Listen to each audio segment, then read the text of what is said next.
സങ്കീർത്തനങ്ങൾ അധ്യായം 77. ദൈവമേ, നിന്റെ വേദപ്രമാണത്തിൽ അടങ്ങിയിരിക്കുന്ന അത്ഭുത കാര്യങ്ങളെ കാണുവാൻ എൻ്റെ ഉൾക്കൊണ്ടുകളെ പ്രകാശിപ്പിക്കണമേ. ആമീൻ. ഞാൻ എൻ്റെ ശബ്ദത്തോടെ ദൈവത്തെ വിളിച്ചു. താൻ എന്നെ ശ്രദ്ധിച്ചു. തൻ്റെ അടുക്കലേക്ക് എൻ്റെ ശബ്ദമുയർത്തി.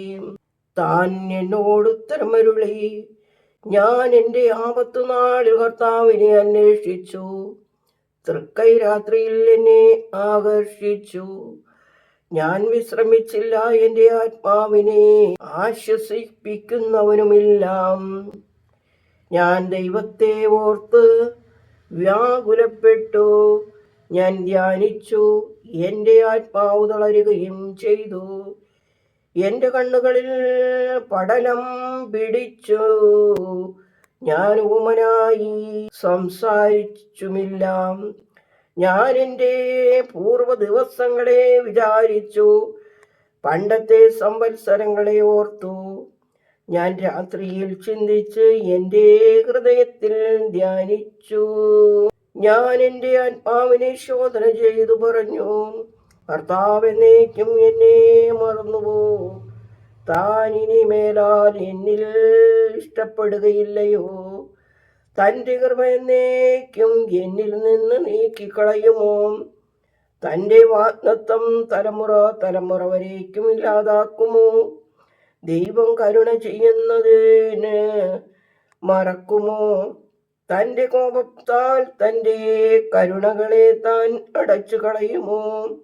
ഇതെന്റെ ബലഹീനതയും അത്യുന്നതന്റെ വലങ്കയുടെ വേറൊരു പ്രവൃത്തിയുമാകുന്നു എന്ന് ഞാൻ പറഞ്ഞു.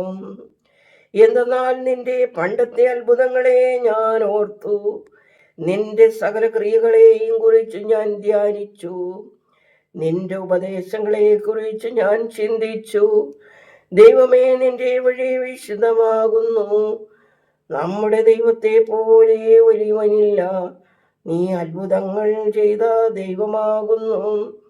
നിന്റെ ബലം ജാതികളിൽ നീ അറിയിച്ചു.